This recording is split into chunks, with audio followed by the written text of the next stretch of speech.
ज्येष्ठ गायिका आशा भोसले यांच्यावर दुपारी शासकीय इतमामात अंत्यसंस्कार.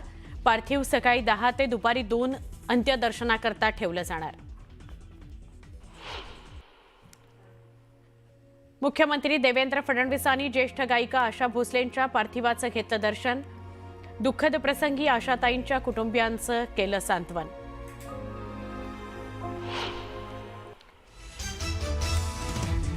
अजित पवारांना मुख्यमंत्री म्हणून पाहायचं होतं. सुनेत्रा वहिनींच्या माध्यमातून स्वप्न पूर्ण होईल. बारामतीतल्या मेळाव्यामध्ये बोलताना अदिती तटकरेंचं वक्तव्य.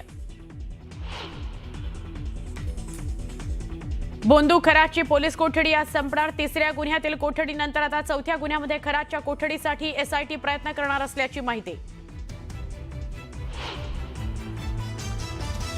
नाशिकच्या नामांकित कंपनीतील महिलांच्या शोषण प्रकरणामध्ये कंपनीतील 6 कर्मचारी निलंबित. अटकेतील आरोपींवर कडक कारवाई. तर शोषण आणि धर्मांतर प्रकरणी आतापर्यंत 9 गुन्हे दाखल. पंढरपूरमध्ये 21 वर्षाच्या तरुणीवर ऍसिड सदृश्य द्रव्य फेकल्याची धक्कादायक घटना. 2 अज्ञातांकडून तरुणीवर हल्ला. अज्ञातांविरोधात पोलिसात गुन्हा दाखल.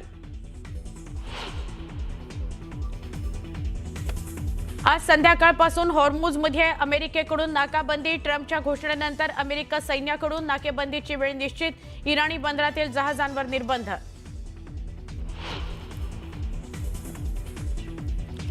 हॉर्मुझ नाकाबंदीच्या मुद्द्यावर इराणनं दिला इशारा. अमेरिकेला मोठी किंमत चुकवावी लागेल म्हणत दिली सक्त ताकीद.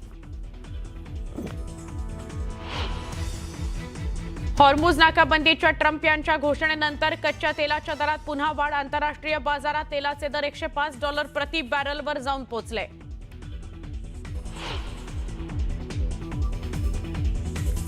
राज्यात उन्हाचा तडाखा. विदर्भातील कमाल तापमान वाढलं. अकोल्यात पारा 43.1 अंशांवर.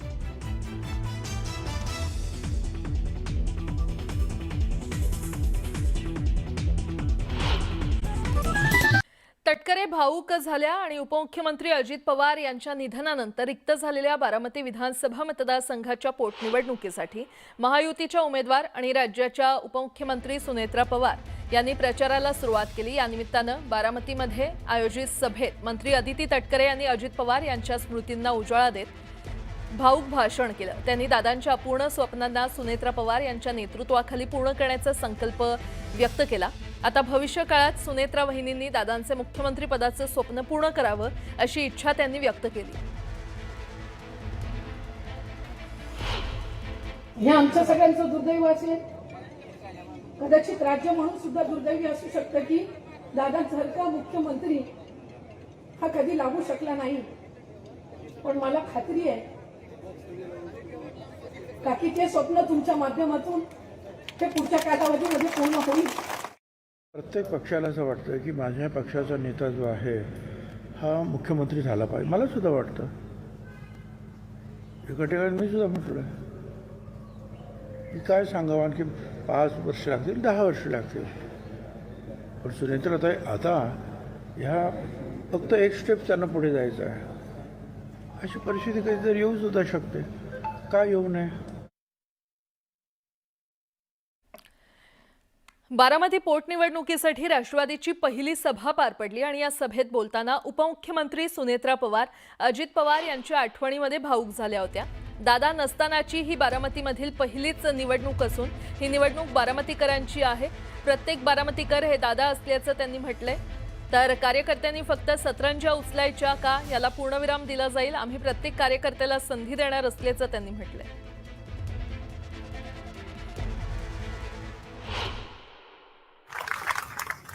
दादांसारखा दादा माणूस एकच,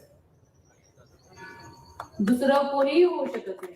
मी आज या पोटनिवडणुकीसाठी राष्ट्रवादी काँग्रेस पक्षाची उमेदवार आणि महायुतीची उमेदवार म्हणून आदरणीय दादांच्या जनसेवेचे कार्य पुढे नेण्यासाठी म्हणून तुमच्या समोर उभी आहे. दादा नसतानाची ही बारामतीतली पहिलीच निवडणूक आहे.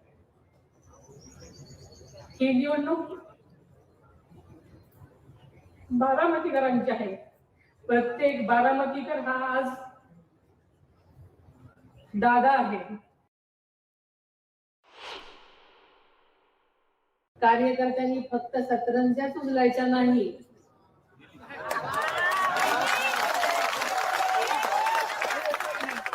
उचलायच्या का या भावनेला पूर्णविराम देत प्रत्येक कार्यकर्त्याला योग्य तो सन्मान आणि पक्षात सहभाग करावा.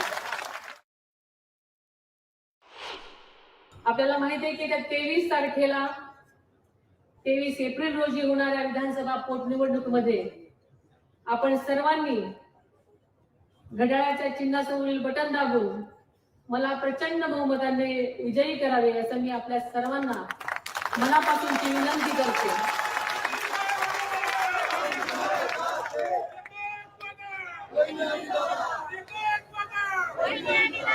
आपल्या विश्वासाला पात्र राहून आदरणीय दादांच्या स्वप्नातील बारामती घडवण्यासाठी मी पूर्ण ताकदीने काम करेन ही ग्वाही देते.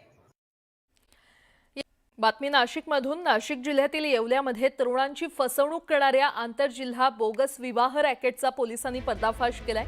बोगस वधूवर सूचक केंद्राच्या माध्यमातून ही टोळी तरुणांना विवाहाचा आमिष दाखवत होती. विवाह जुळवून देण्यासाठी 2 लाख रुपयांपर्यंत रक्कम उकळली जात होती. मात्र लग्नानंतर काही दिवसातच कधी दुसऱ्याच दिवशी वधू विविध कारण सांगत माहेरी निघून जायची आणि या पद्धतीनं अनेक तरुणांची फसवणूक करण्यात आली आहे. याबाबत माहिती मिळताच पोलिसांनी पारेगाव रोड परिसरात छापा टाकत टोळीला ताब्यात घेतलं. तपासात पारेगाव आणि सुरेगाव येथील तरुणांकडून लाखो रुपये उकळल्याचं समोर आलं.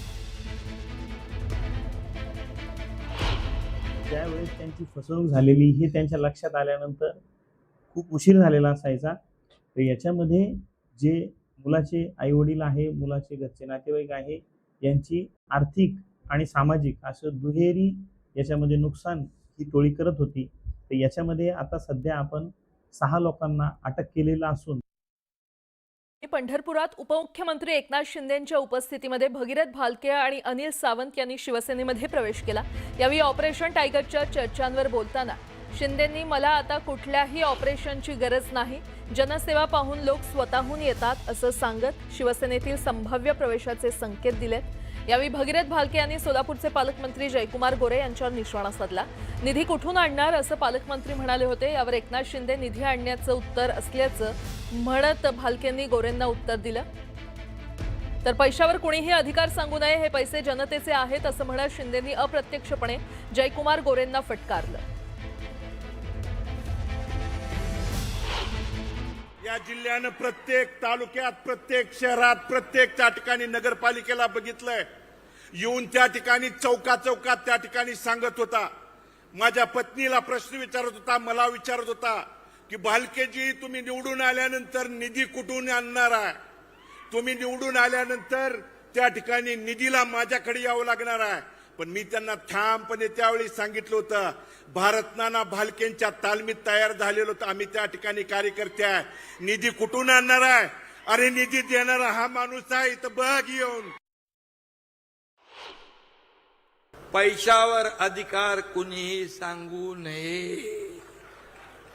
हे पैसे तुमचे आहेत, जनतेचे आहेत. याची जाणीव प्रत्येकाने ठेवली पाहिजे. अरे मी मुख्यमंत्री असताना एवढा निधी दिला, इथं बसलेत व्यासपीठावर, एवढा निधी दिला की त्याचं अजून भूमिपूजन आणि लोकार्पण सुरू आहे. कधी या हाताचं या हाताला कळू दिलं नाही.